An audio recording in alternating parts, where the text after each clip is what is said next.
Hello, friends. Welcome back to the Strong Stoic Podcast. I'm your host, Brandon Tumblin. Redemption is a word that is often used in religious circles, such as Christianity. It's used to explain the action of being saved by God or being saved, period, by sin or error or mistakes. However, redemption is part of any philosophical journey, as far as I'm concerned. It doesn't need to be in relationship to a supernatural God.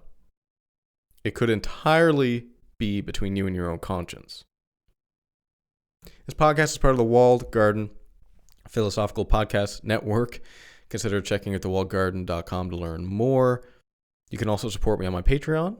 It's not expected, but it's deeply appreciated. I also offer my mentoring services on there right now until they transition over to the Walled Garden mentoring.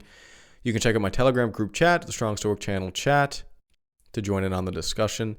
My articles you can find on Medium and the Stoic Gym. And finally, if you like things emailed to you, you can sign up for my newsletter on Substack to get the episodes emailed directly to your inbox, where you can open them and then listen to them, well, right away, pretty much. I hesitate to use the term self-improvement, as it doesn't fully explain what I would call the philosopher's journey, but it is close enough. And it's also something that a lot of people understand. People know what you mean when you say self-improvement, generally speaking. The philosopher's journey sounds a bit nerdy, doesn't it? Even geeky. In any case, the idea I am referring to here is the process of becoming better. Usually what that means for most people is becoming happier, which is another word that I hesitate to use. I would instead use the words meaning and flourishing. The philosopher's journey, or the road of self-improvement, is one which we embark on with the goal of living a more meaningful and flourishing life. A flourishing life is one in which the suffering that is life in and of itself ceases to be relevant. It's the life where your daily experience is so rich and fulfilling and the work that you're doing is so deep and meaningful that death ceases to scare you and that pain and suffering don't seem to be as potent. That sounds pretty damn good, doesn't it? Now, how we achieve that in life is by purifying our intentions and then having those intentions manifest themselves in the world as virtuous action. For example, overwhelmingly, people feel better when they exercise regularly. No, it doesn't need to be deadlifting 400 pounds, but just moving your body regularly. It gets your blood and lymphatic system moving, which distributes nutrients all over your body. It's a pretty damn good thing to do too, and it also flushes out toxins and waste. Your intention in exercising should be to make your body healthier and your mind stronger, not to necessarily look better or to intimidate other people, because yes, believe it or not, poor intentions do exist when it comes to diet and exercise. The intention manifests itself in the world by virtuous action. That is, by you having the discipline to go exercise consistently and regularly. And then just like that, you are becoming more virtuous. Very simple, right? I touched on this in my last episode, but let me sum up the main point here. To improve upon anything, it is helpful to have a goal. It must be attainable. That part is very important. However, we also need to know where we are so that we can then make a plan for how to get us from where we are to where we want to go. As an example, if your goal is to run a marathon in 4 hours, but you currently have never run a 5K run, 5-kilometer run, then your plan is going to be drastically different for someone who has run plenty of marathons, say that took 3.5 hours. They're just trying to get it down by 30 minutes. Can you make yourself better than you were yesterday? Yes, but only if you have the humility to set the bar sufficiently low.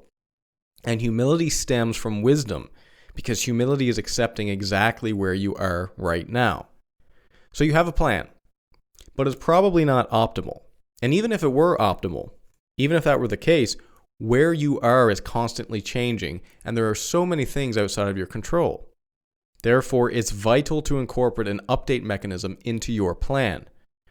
That is, as you know better, you do better.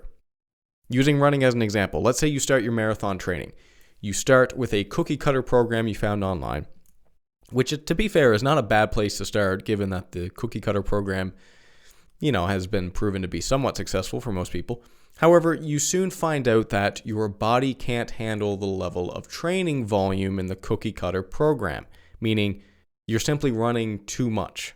It's too much time that you're running. Your body can't handle it, starts breaking down. You're sore way too much.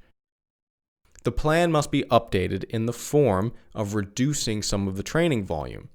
The update mechanism looks something like this. I have a plan to get me from where I am to where I want to go. That's the cookie cutter program.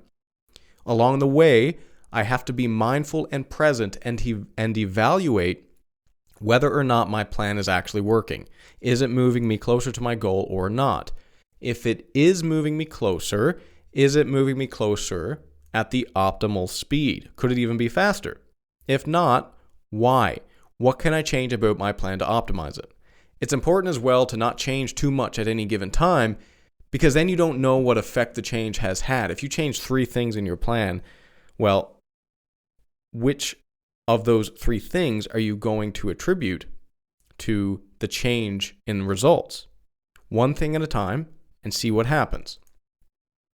The word sin comes from an archery term, meaning to miss the mark. Essentially, archers aim at something and then they release their arrow. Where the arrow lands, though, it's a consequence of how good the archer's aim is, yes, of course, but also lots of external factors. Wind, the movement of the target, because you can have moving targets, the maybe small trembles of the individual, which is not always within our control as well. So many things. It's important to think about sin like this because it implies that you're still aiming towards the good. You're just missing the mark sometimes.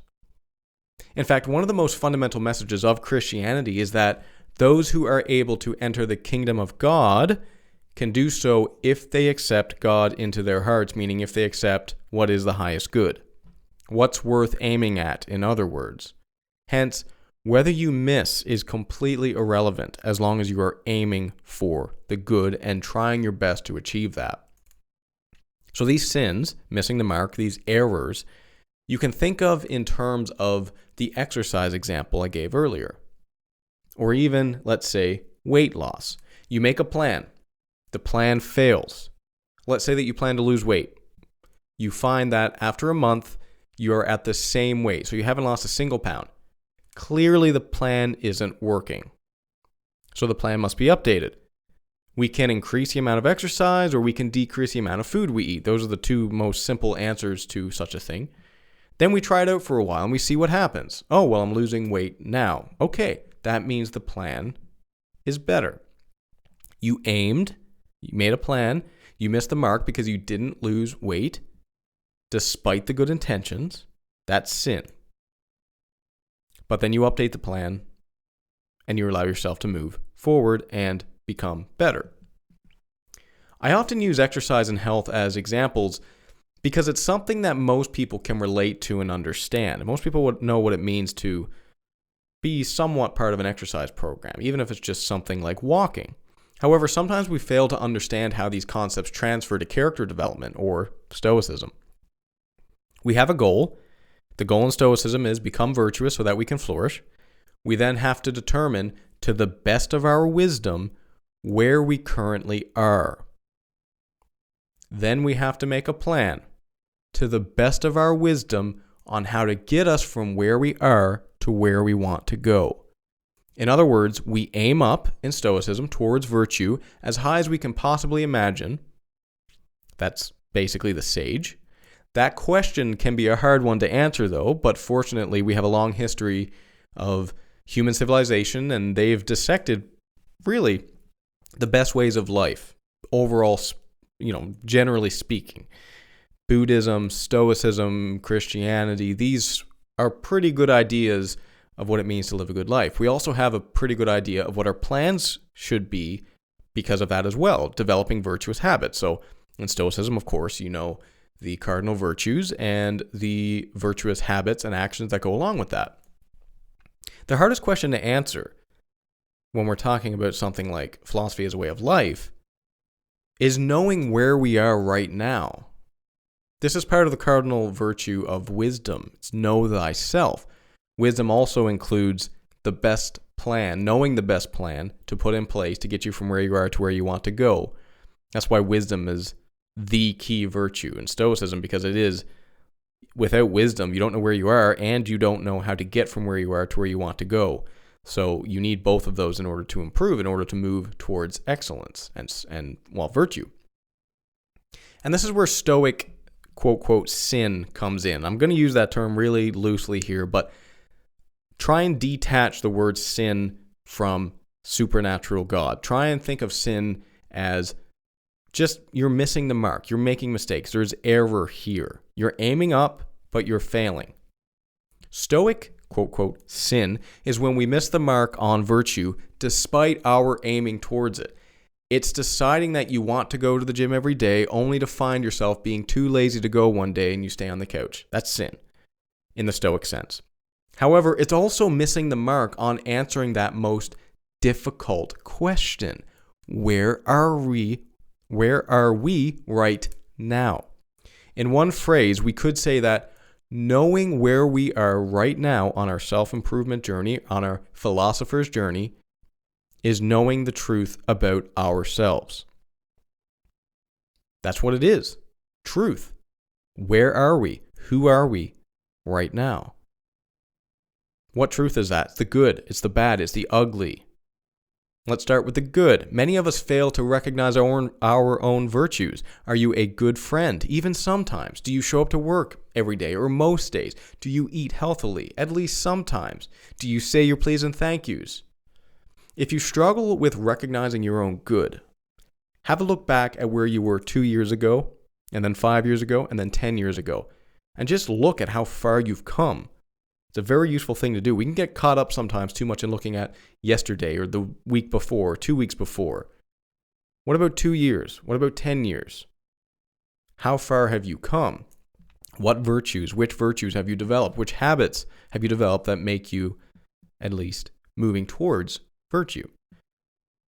And now the bad and the ugly, which I've spoken about quite a bit. This is the shadow. This is the not so lovely parts of you. This is the underground man that's within you. Sometimes we are aware of our own insufficiencies. Other times we are completely oblivious. For example, you may be very aware of when you skip the gym. That's a pretty obvious one, right? I skipped the gym. I missed the mark. I sinned. However, maybe you're completely oblivious to the fact that when you come home from work, you take the stress of your day out on your spouse. How many of the things that you are doing in your day-to-day life are not virtuous, yet your ego is not letting you see them for fear of ego death? It's a really hard question to answer. One of the best mechanisms for learning these things are other people, loved ones and friends that are willing to tell you the truth about yourself. Say, listen, you got some dead wood here. We should probably burn that away. Listen, there's a part of you here that's not developed. You could do better here. You should do better here. That's what your friends and loved ones say. But that truth is often very painful to hear and confront. And you can also learn these things, by the way, through deep philosophical reflection, journaling, that sort of stuff, or by the consequences of your actions in the real world. For example, if you think you're doing great at work and then you get fired, well, that's a consequence of your actions. So even though you think you're doing great, turns out that not so much. That's that ego death that occurs where you have a plan based on where you think you are, but then you get fired and you realize that you're not even close to where you think you are. So what is Stoic redemption? As far as I can tell, Stoic redemption is when you aim for virtue, but you miss the mark because you are not perfect. Sometimes you miss the mark and you are aware of it. Other times you miss the mark and you're completely oblivious to it. If you are aware of it, then great. That's the first step. Be aware. However, if you are oblivious to it, you need that insufficiency in your character to be made conscious to you. That is done through either deep reflection, the consequences of your actions, such as being fired, or by those around you telling you the truth about yourself. And all of those can be painful. Journaling can be painful if you start to realize some horrible things about yourself. Getting fired is painful. Having someone you love tell you that there's parts of you that you could probably do away with, it's very painful too, especially when you know it's true, especially when it is the truth. It's painful because you are not where you thought you were. You have a plan based on where you think you are. And then you find out, actually, I'm not even close to where I think I am. I'm somewhere way behind. And then you have to contend with that fact because you're not as virtuous and pure as you thought you were.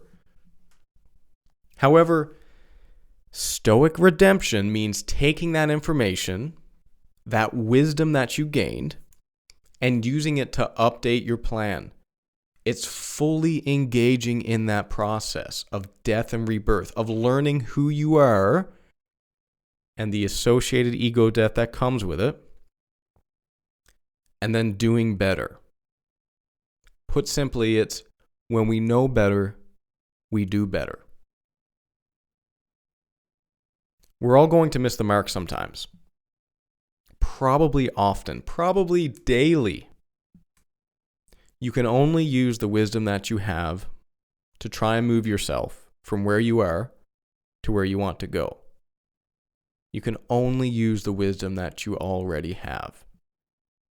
If you engage in self-improvement, if you engage in the philosopher's journey, as I would call it, you must be willing to confront the not so lovely sides of yourself. And that will be painful. It will burn. But if you commit to that process, and if you make yourself better because of it, if you arise from that experience like a phoenix and use the newly found truth to move you closer to your goal, you can be redeemed. Thank you so much for listening. I hope you enjoyed this episode. If you want to support me, consider, doing everything I mentioned earlier. Telegram, also on my Patreon. Consider leaving a rating and review, though. This is something that you can do that's absolutely free. Go on Spotify, leave me a rating and review. Share this episode with a friend. If you're new here, episodes every Tuesday and Thursday. That's it. Not going to bug you anymore. Thanks again. Cheers. Peace. Until next